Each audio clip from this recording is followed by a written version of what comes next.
2006 жылдары Кыргызстанда жаңы партия түзүлгөндө, бул партиянын аты Ата журт болгон. Ата журттун түптөгөн түскөн кишилер булар Садыр Жапаров, Камчыбек Ташиевтер болгондо.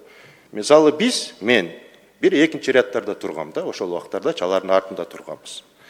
Анан мен калп болбойт, эч качан Садыр Жапаровго дагы, Камчыбек Ташиевге да эч качан мен өмүрүмдө калп айткан эмесмин да. Бул менин принципим да. Анан түнү мен ойлонуп чыктым. Кече түнү урматтуу Садыр Нуркожоевич президентибиз адагы жана чечимден кийин жакшы уктабады да. Камчыбек Кыдыршаевич Ташиев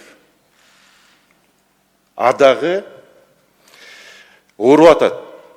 Адагы кыйналды да кечечи. Мен экөөнүн тең уулумун да, анын өзүм атыман айтып кетким келип атат да, жоопкерчиликти алыпчы. Экөө тең, бирөө всенародно избранный президент Садыр Жапаров. Камчыбек Ташиев кыргыз эл баатыры. Экөө биригип чегаранын маселени чечти, эч качан чечилген жок. Экономиканы канча өстүрдү. Мен 6-чы съезде депутат болуп турганда, биз 2 миллиарддан ашпачык бюджетибиз. Азыр расходный часть 10 миллиардга чейин чыгып кетти.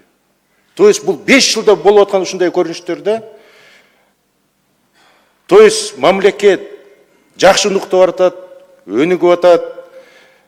Эми жумушта биз деле өзүбүздүн жакындарыбыз менен кээде производственный издержки деп коет да. Андай мындай түшүнбөй калгандар болот. Ошон үчүн мен чакырат элем.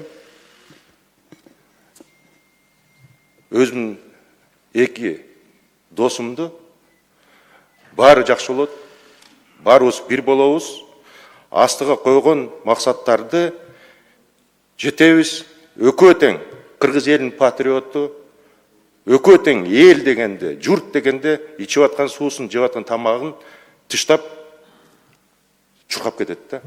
Ошон үчүн биз дагы парламент ушул күндөрү бөлүнбөй, жарылбай, бүт баарыбыз ынтымакта бир туруп койсок, мен ишенем, Кыргызстан кубаттуу мамлекет болот.